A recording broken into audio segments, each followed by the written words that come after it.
Hello, it's September 1st, 2022, and this is the weekly Backdrop developer meeting. This is the Feature Freeze edition for 123, which Feature Freeze is today. So we'll be talking about what got in so far and any last items that we're trying to squeeze into the release yet. So we'll do some introductions first. My name is Nate Lampton. I'm Quick Sketch on the internet, calling from Oakland, California.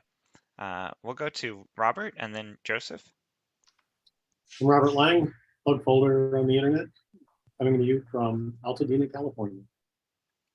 Thanks, Robert. Joseph and then Greg. Hi, I'm Joseph. I'm from Las Vegas, Nevada. Okay, thanks, Joseph. Greg and then Tim. Hi, I'm Greg. I'm joining from Greece. Haven't been around in like a few months now, trying to catch up with everything. I was hoping to contribute more to this release, but yeah, I got myself the rabbit holes in life. So yeah, I'm still trying to catch up. Hoping to be helpful soon again. Thanks. No problem, Greg, and we're thrilled to have you back. It's been, it's your absence has been felt, although we managed. Thanks, Greg. Let's go to Tim and then Jen. I'm Tim Erickson, St. Paul Tim. I'm in Deerwood, Minnesota, but at a different location than usual. I have 2 dogs that I'm dog sitting, and they could interrupt our meeting at any time, so I'll try to keep muted. That's it. Thanks, Tim. Jen, and then finally Olaf. Jen Lampton, joining from Oakland, California. That's it. And Olaf. Yeah, I'm Olaf from Hamburg in Germany, and also not being much around last time, but now I'm back again. All right, fantastic. Yeah, a lot of I've been saying the last couple of meetings, summer vacations have all been happening, and now that's all wrapped up, kind of back to school season now. All right, before we go into the rest of the meeting, we usually do a contrib and community update. Jen, are you available to do that portion? Sure. So we have a handful of new modules this week. It looks like somebody's been busy with UberCart.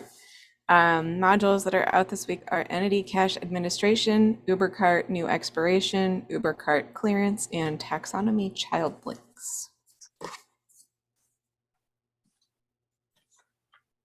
Super. That looks like it may be Robert working on those things. Yeah, excellent. Let's see. I've also been working on Stripe module recently. Sorry, just going off on a total tangent, which has been really great to see that. Laren also has been a great partner to work with over there, so it's great to also have that second part of the commerce equation moving forward. Let's see. Now I've lost my agenda. Okay. Okay, 123. Oh wait, hang on. One more thing. General discussion before we get into the 123. Tim just wanted to raise issue 5631, that there is an issue with Backdrop throwing 500 errors on the promoted card view in some situations. That issue is progressing pretty quickly, 5631, but if we get some additional eyes on reviewing that, that could be appreciated to fix that problem, because it sounds, how often does this occur, or likely is it to occur, Tim? I think it varies from person to person. For me, I don't see it. I do 6 or 8 installs. I don't see it at all, and then I might see it 2 or 3 in a row. So it's just really ad hoc, which makes it hard to test. I think Argipiano has come up with some reproducible steps, and he thinks he has a possible fix on it. So if anybody could help out, but especially because it's so erratic, having a little more testers might help. I see it consistently when I'm working on my local. I'm using Lando, so each time that I spin up a Lando environment, it's consistent. I always see it. Like there hasn't been a single time that I haven't seen it. So. That sounds super important then. And you should Greg, then you should test the PR because you, it's affecting you regularly. I can't really, it's hard for me to test it. Go ahead. Okay. Let's see. That's all on that issue. Someone put hunter.dev on here. I'm guessing that might have been you, Jen, since I heard you Yeah. talking about earlier. I didn't know if that was worth bringing up. HunterDev is a platform that distributes funding for security issues across any number of possible platforms. And we got access to be, I don't know, moderators for the Backdrop project on that platform just recently. And so there's a handful of new issues in the security queue. I'm not sure any of them are security issues, they're more like hardening requests so far. But anyway, I just wanted to mention it because it's kind of an interesting idea of finding ways to pay people for security things. I don't know if we should be promoting it because most of our like contribution work isn't paid. But yeah, I don't know. Jenny, I just thought maybe I'd mention it because we're getting some attention there. With the issues that we raised, legitimate security concerns, either for security issues or happening, as you said, or, you know, because in the past we've been getting security issues that we're mentioning that things that user one could do, right? Yeah, it's about 50-50. And all of the ones that aren't legitimate are people not understanding that user one is a privileged user. And all of the other ones are sort of just general best practices of things that might make a site more secure. So I don't know that it, you know, I think we could have figured this stuff out on our own, but it is nice that people are looking at Backdrop as an open source platform they can contribute to in various different places. So. Yeah, cool. Yeah, and that's hunter.dev, hunter with no E in it, kind of like Flickr. Maybe the dropped E is coming back in vogue. Yeah, very, very interesting idea, though. It's kind of like public funding for bug bounty programs where somebody else pays for the bug bounty amount, and then I guess we get to distribute it. I haven't quite figured out how that works yet. Yeah, it looks like every issue, the project maintainer gets to like weigh in on like the severity of it, and there's a calculation that'll determine what the payout is. And I think there's like some small payout for reporting the issue, and then if someone else were to fix it, they would get a larger payout. Yeah, sounds like hypothetically like a great idea, but I think the potential for abuse could go make that sink pretty quickly. We'll see. Yeah, I'd love to see new efforts. They do have some pretty strong like gamification around trying to prevent abuse. So for example, there were two issues that I marked as like not applicable because they were user one related. And there's an option there for when you mark it NA, it says the submitter will have their karma decremented 5 points for submitting an issue that's not a legitimate security concern. So I think they're trying pretty hard to prevent just a bunch of noise from happening there. And then there was one that like wasn't a security problem for us, but was still like, you know, we already had an issue in the queue. We've been talking about potential hardening. And so I thanked the person. It was like, their karma has been increased by 1. So I was like, okay, I don't know. So yeah, it's, I think trying to make people do the right thing and not the wrong thing. Sounds great. Okay, let's see. All right, we'll go into the status report here. So as I mentioned at the beginning of the call, today is feature freeze for 1.23.0, and we're looking really good. There's one issue remaining in the 1.23 milestone right now. It is the field set. Looking. I didn't actually put it in the agenda. That's why I'm a little bit frazzled here. Anyway, there's an issue for consolidating fields on the user profile form into vertical tabs, and that is the last open issue that is in the 1.23 milestone. Here it is. It's number 3872. I think that we totally have the potential to finish that today. I'm guessing that BW Panda is the person who owns the pull request, but he hasn't updated or made a comment in the past couple of days. So I'm thinking that we may need someone else to make an updated pull request there. I think that the feedback is pretty clear as to what needs to be done. And also, I think kind of we're arriving at, a consensus that this is a safe enough thing to do, and within our backwards compatibility policies. Um, it, just generally, like trying it out, it just is it's an improvement for sure. Like the user profile page is just a big fat mess, and this really helps clean it up quite a lot. It also includes vertical tabs include like little summaries beneath all of the items, and the pull request includes the associated JavaScript to populate all of those like little summaries that are inside of the vertical tabs as well. However, that is where some of the suggestions are in the pull request for improving the implementation a little bit. But that issue's looking really good. We still like our policy on feature freeze day is kind of like end of day This is on that day, which really means kind of like literally as long as it's still September 1st somewhere in the world, then and there's a core committer that's awake and working, then we're still kind of open for last minute things. noting that this is flagged as a task, and I agree with that. They're not a feature, so in theory, it can get with the bug fix release. So it's not a blocker for 123 per se. Yeah, it's also in theory a UX thing, which also is exempt, So there's kind of lots of ways that you could say that this is exempt. However, considering it is changing form API structure, I do think it would be nicest if we got it into a 123 or into a minor version. But I guess I also see what you're saying, that leaves the door open for handling it in the next 2 weeks as well. Yeah, exactly. Not putting it in 122, but 123.1 or follow up, whatever.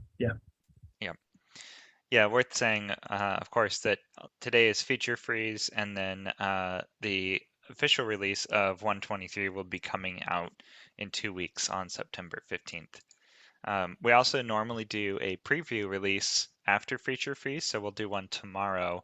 That will be 1.23.0 dash preview, just to get it out there as like a testable version for anybody that's interested. I have a question with regards to that. As I said, I didn't have enough time to just hop back in the PR wagon or whatever you call it, and I remember that one of the issues that I chimed in and I reviewed recently, I had some suggestions about naming the config entries. Now, if we merged that already without those changes, it means that if we decide to go ahead with those changes in a future version, it will mean that it will need an update hook. So the related question is, if we plan to change those things between when the pre-release is out and the actual release is out, do we do an update hook?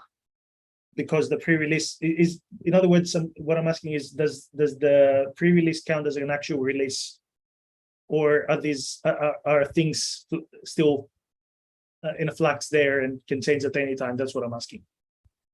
Yeah, this is actually kind of an interesting thing regarding the way that we operate update hooks generally, and that's that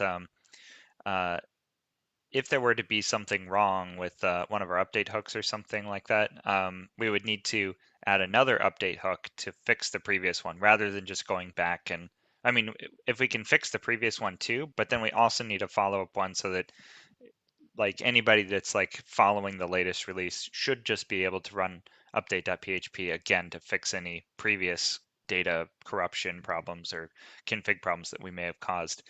And we try to actually maintain that continuous stream of like, you should always just be able to run update.php to fix things almost constantly. Like, we really don't want that to ever happen, even in between minor releases, really.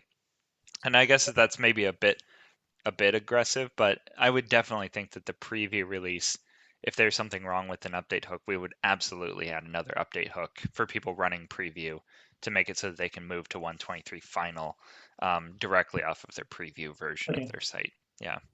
Okay, I, thanks.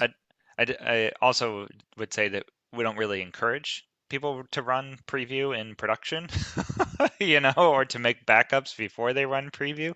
But at the same time, like we just want to try to make people's update as smooth as possible if they are doing that.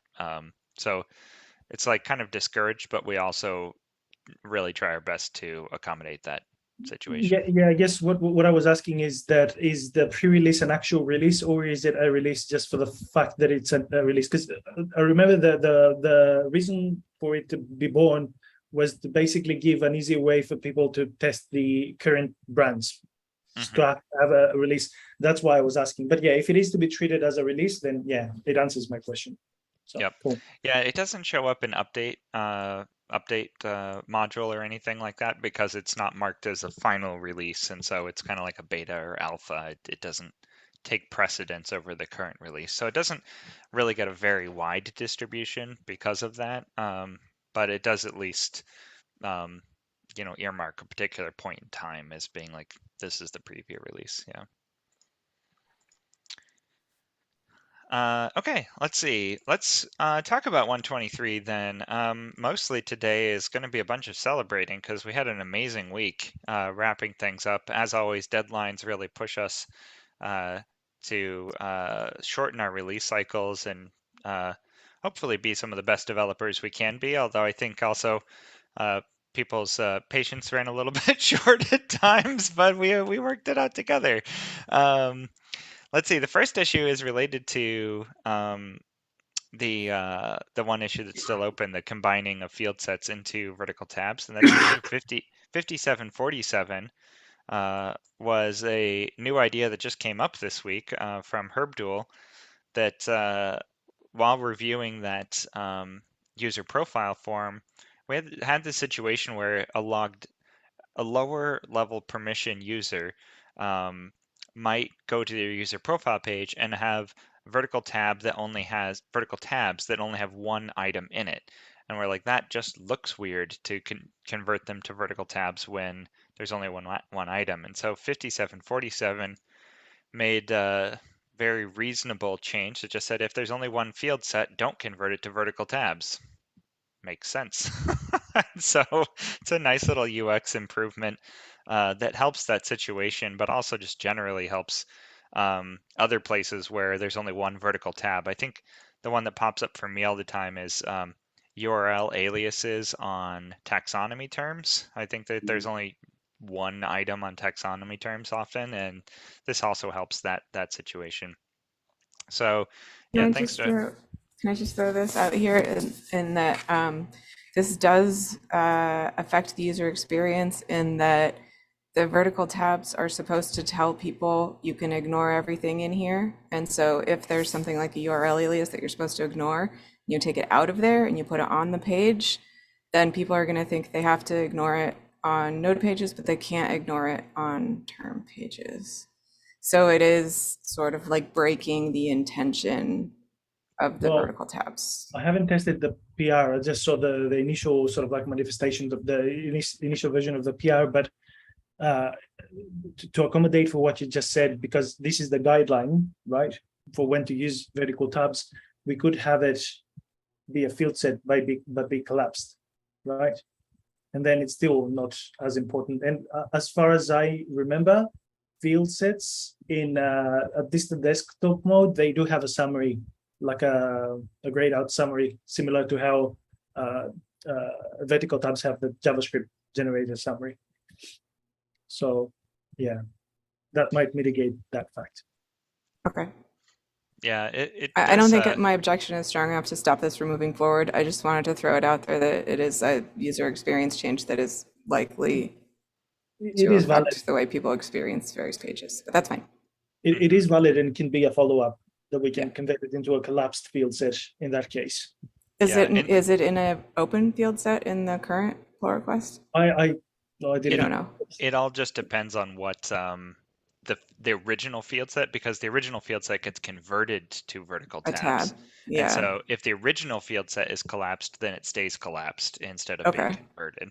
And that's the case for URL aliases. They're collapsed on Okay. taxonomy terms, I guess. Nice. So so it actually ends up taking a lot less room, because a vertical tab, if there's Yeah. only one, it fills up a huge amount of space, and the first one is activated. So it's actually Yep. less noisy than the previous approach. Okay. Great. Yeah. Anyway, I think that's a great change. Yeah, it'd be interesting, Jen. I don't think you're going to be the only one to identify some consequences from that change. I think it's like a good pattern, but it may also, you know, people might not style both situations, for example. Like, so that could potentially cause some, you know, additional legwork there on the behalf of people that are trying to make a consistent experience, you know, regardless of how many permissions people might have. Yeah, that's fair.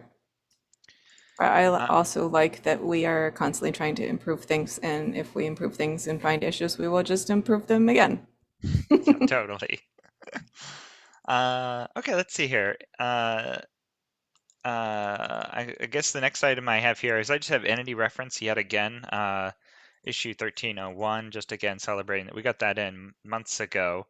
And it looks like the only follow-up issue that we had on that one is that we also you know, changed the return value of the URI method on files. And so that's an API change that we had to make to accommodate files and entity references. That's also been in, and that's, we have a, I'm saying it, but I'm not totally sure it's true, a change record. If we don't have one, we absolutely need one.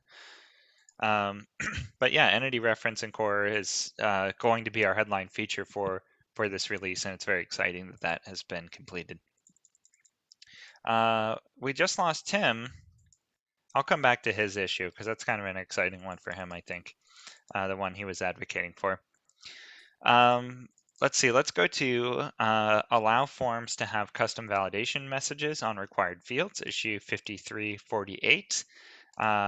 We got final reviews from Robert, Indigo Zella, and Greg.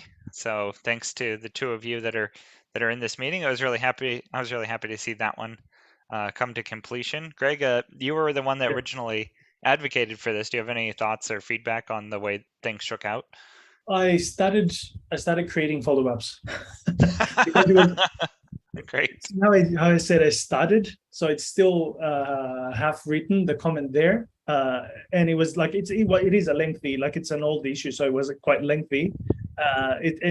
We had some good ideas, some good gotchas there that people caught that I don't want to be missed for the future. So I've started filing follow-ups, and this.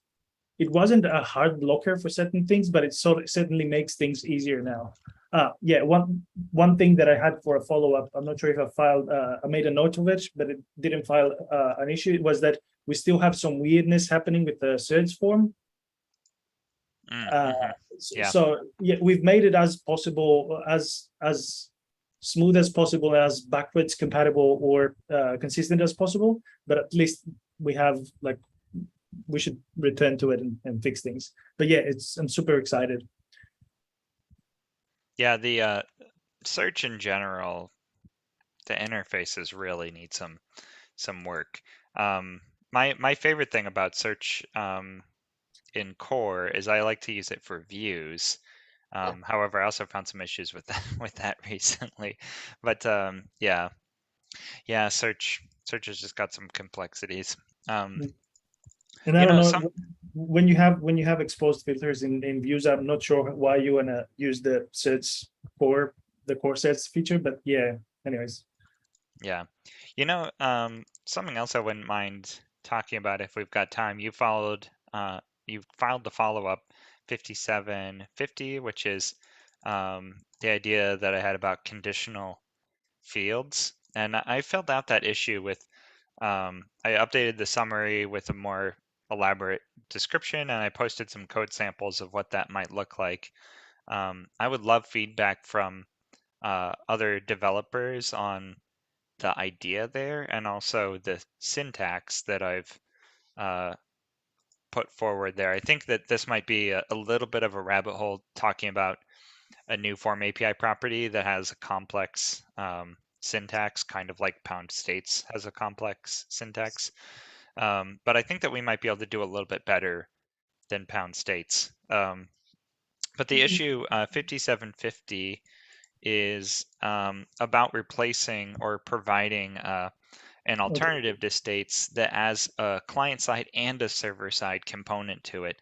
Pound states is entirely client side front end, which means that it can hide and show fields, but it can't conditionally process the submit values of those fields. So like you can't have a required field and hide it, because then when you submit, it's going to say this field is required, even though it was hidden on the front end. And if we added a form API property that was server side as well, then if something was hidden or conditionally processed, then the entire field value would just be stripped from form state values. The element validate handler would be skipped, as would the requiredness check. And so it would make it so that we could hide and show entire sections of the form while skipping the processing, the saving, the validation, everything about that section of the form that was hidden. That's the concept there. And I think that CTools actually had something like this. We had to do some minor converting of things from CTools conditionals to pound states when we put views in core. So this kind of could restore that functionality, but the CTools approach was also not widely used, not terribly powerful, I don't think. But yeah, go ahead, Greg. No, all I know is that because I work a lot with UX issues, I work a lot with forms and I use states a lot. Is that over the last years I've been exposed to many of its intricacies and shortcomings, and I would be glad. I don't understand the technicalities, the technical sort of like I can't contribute to making a decision with the technicalities of the new alternative, but I'm happy to test it if it's to be a smoother alternative than states. That's all I'm saying. Yeah. The kind of innovation that I had in this issue is a form API problem that we have with some other obscure properties like pound limit validation errors. Pound limit validation errors works off of the form API keys. You specify the part of the array that needs to be validated when you click this particular button. But the problem is that you need to know where in the form you are in order to specify the parts of the form to be validated. Like you have to say all of the parent keys that need to be validated. And sometimes that can be really difficult to know what the structure of the form is when you're doing stuff like field widgets or filter configuration, because when you're specifying the form, you're only specifying a part of the form, not the entire form. Your form is a smaller part of a bigger one. And the idea that I had in 5750 was that we introduce a syntax that matches the directory traversal patterns from Linux, where you do dot to say my current position, or you do dot dot to say up one directory, in this case up one form API element. So you could say conditionally depend on another element that is up one parent and then down one more sibling, so that you could traverse relative to your current position instead of needing to specify the entire list of keys from the very beginning of the form root. So Right. I think that would be a huge help for this kind of conditional system, because it's very often that you want to you're specifying two things that are dependent upon each other in your little partial of the form, and this could make it so you don't need to care about the rest of the form at all. So anyway, very excited about that kind of potential. It also could make it so we could improve limit validation errors so that it could also use this new traversal syntax. So I don't know. It's exciting to me. Yeah. Yeah, and I think that we can do better than states. I've I just have the hardest time writing pound states, and I can always tell that I've been doing too much work when I can write a pound states from memory. I'm just like, I shouldn't be able to do this. Like, this is way too this is way too obscure to be able to remember, or should be. Anyway, yeah, I'm excited about that concept. So thank you for filing that issue, Greg, and yeah, that would be great to get some feedback on.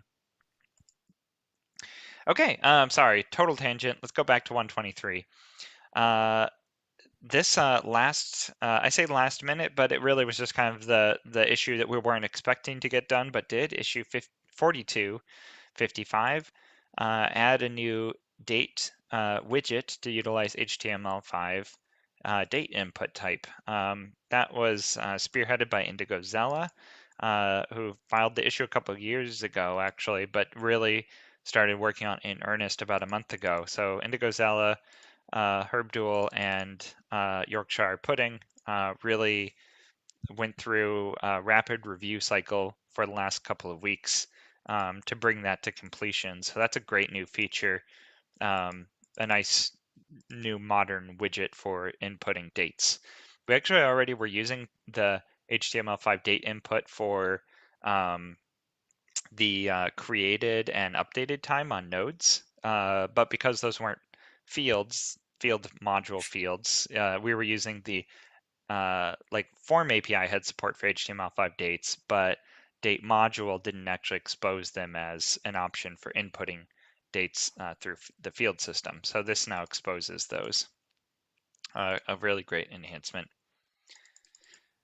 Let's see, issue 2955. We talked about this one last week, adding the ability to have a taxonomy term depth visibility condition as part of the layout system. We were talking about whether or not this was a good candidate for including in core because it's a little bit obscure, but it's also not. It doesn't pop up in your face. It's not like like a distracting feature. It's a complexity similar to that of views. That's if you're in the depths of views needing a particular functionality, we want that functionality to be there for core systems. And this is the same thing for layouts. That it adds a visibility condition that is very similar to views functionality for selecting the level of depth if you have a hierarchical taxonomy. So issue 2955, that got completed this past week as well. That's a duplicate. What's that? That's a duplicate, the next one. Oh, okay. Yep, sure is. Okay. Oh, I also wanted to say one more thing about that setting a required validation error message that Robert, I saw that you're already working on updating the Form API documentation. Is there anything you'd like to say or add about that? Oh, it's just a matter of doing a bunch of clicks and adds and submits. That's all. Okay. Yeah. Thank you for doing the work there. Yeah, our Form API reference is a pretty incredible system now. It's every property is a node on the doc site, and you can say every element is a node on the doc site, and you can say which Form API elements support which Form API properties. And because this property is supported on all of them, yeah, it's a lot of content work. Okay, let's see. And we also had one more API enhancement, issue 3902, adding config get data to match config set data. So a small improvement to our config system that we had a get data method that got you literally everything in the config system. And we have config set, which also could be used to set the entire config file's contents, but it wasn't clear that you could use it in that way. So we added config set data just to easily match the syntax of get data and to make it more obvious that you could update an entire file's config all at once. So that one also got completed. The only item that I'm aware of from this past week that got bumped into 124 was field group functionality, issue 647, which would still seem like it was pretty far from being ready. But yeah, what a week. Just I think we got five issues completed for 123, and then that one with the user profile page is right there on the cusp too. So it's been a heck of a week. Really happy once again for all of the time that our contributors have provided to make all of this great functionality happen. 123 is going to be a great release. It's very exciting. Lots of not just the major feature of entity reference, but now we've got a couple of other definitely noteworthy new features here in this release. We said we're going to wait for Tim to go back to his issue, but he's not come back. But let's mention it. Thank you. Yeah, issue 4569, which is allowing the admin to completely hide the title on comments. This issue was over 200 comments long on GitHub, so definitely one of our longer, more difficult to work out issues, just with the intricacies of backwards compatibility, updating templates, whether or not to add a little link icon, like all of the little things that sometimes make issues difficult. 5469 kind of had all of them. I posted this as my comment when I was marking the issue as fixed, that I recall my previous boss at Lullabot, co-founder Jeff Robbins, complained to me very loudly. It was like one of his pet peeves was comments had titles in Drupal, and it's just like, why is this? Like, comments don't have titles, like and that was like 15 years ago that that was like his pet peeve.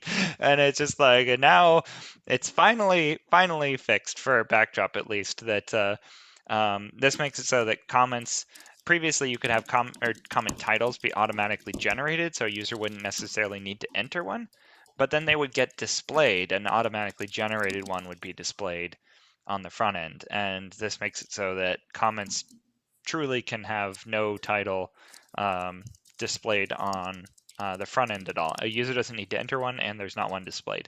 There is still one automatically generated for administrative purposes, but at least it doesn't show up anymore. So yeah, big kudos. I'm sad Tim isn't here to receive the praise, but yeah, great job walking that one through to completion. Well, that does it for 123. Pretty excited about this release. Does anyone have things they'd like to talk about, or hopes and dreams for 123 and beyond?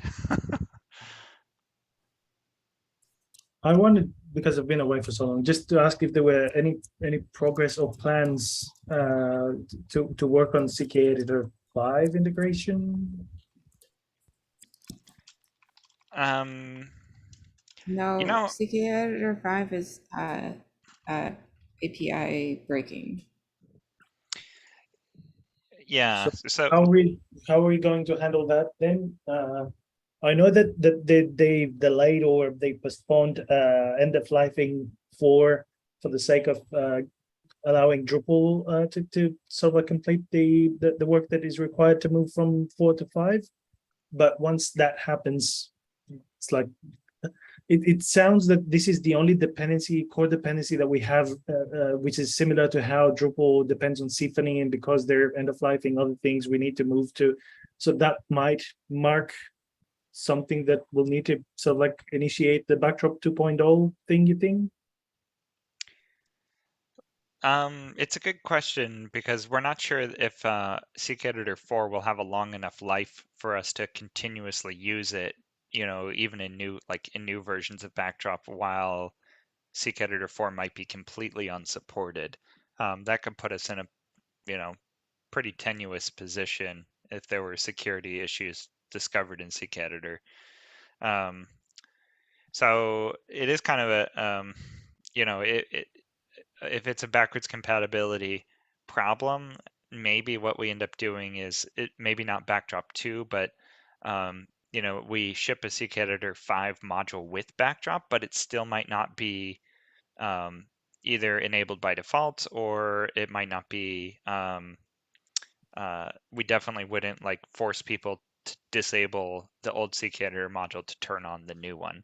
Yeah, maybe new installations start with 5 enabled, whereas the old ones, yeah. Yeah, because I think that the problem is it won't render any of the content in the database properly, because it saved it the way Seek Editor 4 wanted it, and then when it goes to render in 5, it's like, I don't recognize any of that stuff. But on our side, like when it renders, when it prints out, it doesn't matter, right? Because it's just markup. So it would just be the user interface that's affected. So it's kind of like questionable as to whether that's an API break for us or not. So we could also like look at the kinds of changes that Drupal is implementing and see if there might be some sort of database update we could run to convert what's in the database to make the front end work. That's actually why I was asking, because I remember about a month and a half ago reading what the Drupal peeps are doing, and they do have an upgrade path or migration path that they're working on. So I was wondering if we could leverage that as well. Anyway, and I'm bringing this up because we have Nate here, and if there's one person that's expert around there, it's Nate. Yeah, the Seek Editor 5, I think that module-wise, like Seek Editor, the module that we have right now, is going to be pretty close to what we need as far as like the Backdrop side of things. Like it handles the configuration form, dragging and dropping buttons, turning on and off plugins. Almost all of that stuff, I think, can be reused. The tricky part, and hopefully it's not too terrible, but tricky part is that we have a couple of custom plugins for link handling and image handling that need to be updated to, I say updated, but need to be rewritten for Seek Editor 5. And I'm hoping that isn't too bad, especially like maybe we can leverage the JavaScript from the Drupal project. But the Drupal project is also kind of moved away from, actually, I think even the custom link dialog they removed because Seek Editor 5 has like inline link handling. But honestly, I feel that the dialog is still necessary because the out-of-box link handling doesn't deal with like attributes, targets, classes. It doesn't have autocomplete on the paths. There's all kinds of things that the dialog provides us that the inline link handling doesn't. And what I would love to see, and this might be some communication we need to have with the Seek Editor team that would benefit both of our projects, would be if we can make the inline link handling also have like a, edit details or something like that, that then opens up the Backdrop or Drupal provided dialog, so you could retain the old functionality while getting the ease of the inline handling functionality that that Seek Editor provides. Yeah, there's lots of things about Seek Editor 5 that JavaScript wise, we're just gonna have to figure out some of the challenges. The Drupal Seek Editor 5, last I looked at it, which was that was like I don't know, like 6 months ago, so it has been a while. But even though it's in core in Drupal 9, it's marked experimental. If you try to use it at this point, like it's not there yet. Or at least it wasn't when I looked at it. So there's I think what I'm getting at with that is that I think that there's still more time, because if Drupal isn't yet ready to even move to CKEditor 5 yet as a stable module, and certainly not as the default module, then I think that will continue to encourage this CKEditor project to maintain CKEditor 4 for a longer period of time. CK Source, the company that builds CKEditor, is very tightly integrated into the Drupal community. Great relationship. They use Drupal for their own website, and so they're very tied into the Drupal community. I think will help make that transition smooth as they can. So for now, I think that means supporting CKEditor 4 for a longer period of time. Yeah, I did a really quick, and then let's move away from that. Just as a last mention, I did a quick research, and it mentions that end of life, or what they consider a long-term support program for CKEditor 4 is guaranteed until 2023. That's what I'm reading. So yeah, anyways. Which is kind of interesting. That is interesting. That's in line with Drupal 7 so far, that Drupal 7's end of life is at least 2023, but TBD, really. Yeah. Cool. All right. Yeah, let's move on. But that is a really fertile topic for discussion, because there's a lot to happen there. I will say that I did make a module. I started one, but it's like not anywhere close to doing anything yet. So I would like to make some progress on that at some point. Let's see. Well, we're almost out of time, but I always like to end these meetings when we're in between we're done with new features, except for that user profile form one, and then we have this 2-week period before the next version is released, where we should be spending our time if we're not totally burnt out. And that's usually not in the 123 queue, but in the bug fix queue. So 122.3 is the next bug fix release, and I'm super guilty of this, that I've been super focused on 123 and haven't been looking at any of the bug fix issues. But I see that there's like almost a dozen RTBC issues in the 122.3 queue, which is fantastic.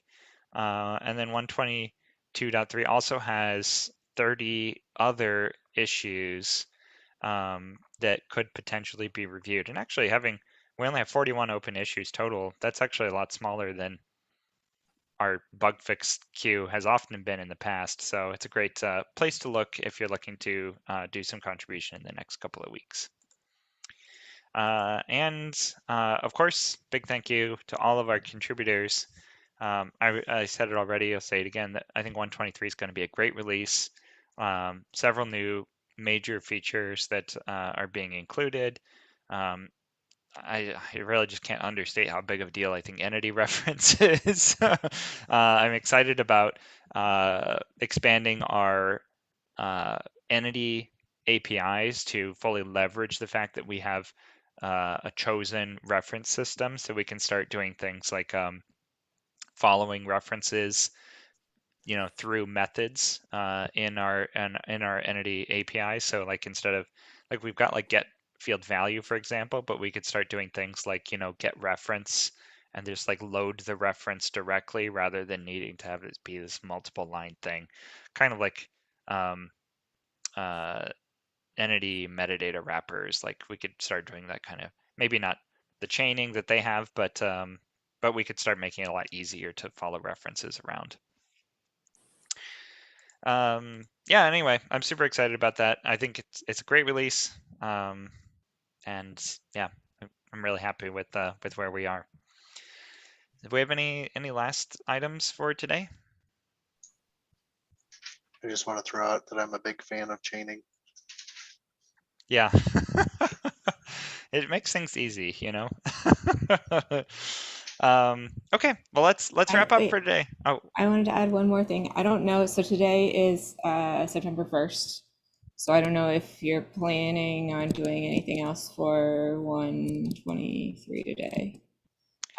But we did have that other issue. I was just going to try and find a grab to it with it. That was the user compare visibility role. oh, uh-huh. Visibility role. It's issue 4029. And this one is it's the same thing. It's the same kind of thing. It's like adds another role, just like the what was it? The taxonomy term depth one. But this need it. So it's in the same sort of state where it just needs code review and more people to test it. And I think it's ready. So I don't know. I was thinking it would be nice if we could be like, look, we added several new visibility conditions in like a PR announcement. But it would be good to have a core committer look at it and be like, is this even realistic? Like, is it as close as we think it is? Or just don't worry about it. Okay. It's possible. It hasn't been on my radar, but it is possible that it could be completed. I'm not going to commit to it. Yeah. But, I'm not asking. It would be good if you could look at it, and then if it looks obviously like it's not, just say like so. And then Yeah. it's fine. Okay. Yeah, that's issue 4029. Yeah, you can drop a link in so look. Okay, well, let's close out for today. Thank you, everybody, for being here. Thank you to our viewers that watch these meetings. I also really appreciated last week several contributors actually watched the videos and then went back and updated the issues that were mentioned in the videos with the feedback from them, which, I mean, ideally we would do, but I love that that happens and that it came from people that were watching after the fact. So that's very appreciated. Getting the information out of the spoken version into the written version, which is really, the canonical source of information. So, okay. Well, thanks so much, everybody. Have a great week. We'll continue, for the remainder of the day. We have some potential for wrapping up last 123 items. Yeah, we'll see if one more or possibly two more items squeezes in yet today. But yeah, we'll see. I hope everybody has a great week. Thanks so much, and great release, everyone. So happy 123 Feature Freeze Day. Catch you guys all later. Bye.